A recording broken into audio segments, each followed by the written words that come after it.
Hi friends, please subscribe to Amravati Media and press the bell icon for more latest updates. ఆ కీలక నేతలంతా మళ్ళీ వైసీపీలోకి. రాజకీయాలు అన్నాక ఒకే పార్టీని అట్టే పెట్టుకొని కొనసాగడం పాతకాలం రాజకీయం. అలా వార్డు మెంబర్ నుంచి మొదలెట్టి జీవిత చరమాంకంలో అయితే ఎమ్మెల్యే దాకా వచ్చేవారు. కానీ ఇప్పుడు రాజకీయం అలా కాదు, నేరుగా ఎమ్మెల్యే, ఎంపీ, ఆ మీదట మంత్రి.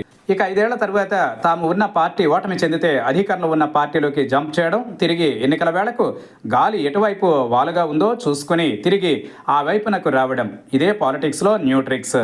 దీనికెవరూ అతీతం కాదు. పైగా రాజకీయాలంటే అత్యంత ఖరీదుగా మారిపోయాయి.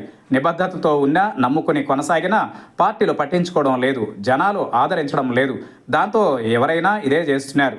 సో ఇది ఏమంత కొత్త అయితే కాదు, అందరికీ అలవాటైన వ్యవహారమే. అందువల్ల పార్టీని వీడి వెళ్ళిన వారిని చెడ్డగా ఎవరూ చూడడం లేదు. జనాలు సైతం ఇది రాజకీయ ఎత్తుగడగానే చూస్తున్నారు. పైగా తెలివి నేర్చిన పొలిటీషియన్ అని కితాబు ఇస్తున్నారు. మరి ఎవరికీ లేని పట్టింపు పార్టీల అధినేతలకు కూడా ఎందుకన్న చర్చ సాగుతోంది. ఇదంతా ఎందుకంటే వైసీపీ 2024 ఎన్నికలలో ఘోరంగా ఓటమి పాలైన తరువాత చాలామంది నేతలు ఏపీ వ్యాప్తంగా కూటమి పార్టీల వైపుగా సాగిపోయారు. చాలామంది కండువాలు మార్చేసుకున్నారు. అయితే అక్కడ వారు ఏమంత సుఖంగా లేరని టాక్ ఉంది. అంతేకాదు రేపటి రోజున టికెట్లు దక్కుతాయో లేదో అన్న బెంగ కూడా ఉంది అని అంటున్నారు. ఈ విధంగా ఫ్యాన్ నీడను దాటి కూటమి పార్టీల గూటికి చేరిన వారిలో జగన్కి బంధువులు ఉన్నారు, అత్యంత సన్నిహితులు కూడా ఉన్నారు. అలాగే మాజీ మంత్రులు, సీనియర్ నేతలు కూడా ఉన్నారు. వీరంతా ఇప్పుడు పొద్దుతిరుగుడు పువ్వు మాదిరిగా వైసీపీ వైపు చూస్తున్నారని అంటున్నారు. దానికి కారణం ఏపీలో సీట్లు పెద్ద ఎత్తున పెరుగుతాయని టాక్ రావడమే. దాంతో వైసీపీలో చేరితే ఖచ్చితంగా తమకు టికెట్ దక్కుతుందని వారు భావిస్తున్నారట. వైసీపీ అయితే సింగిల్గా పోటీ చేస్తుంది.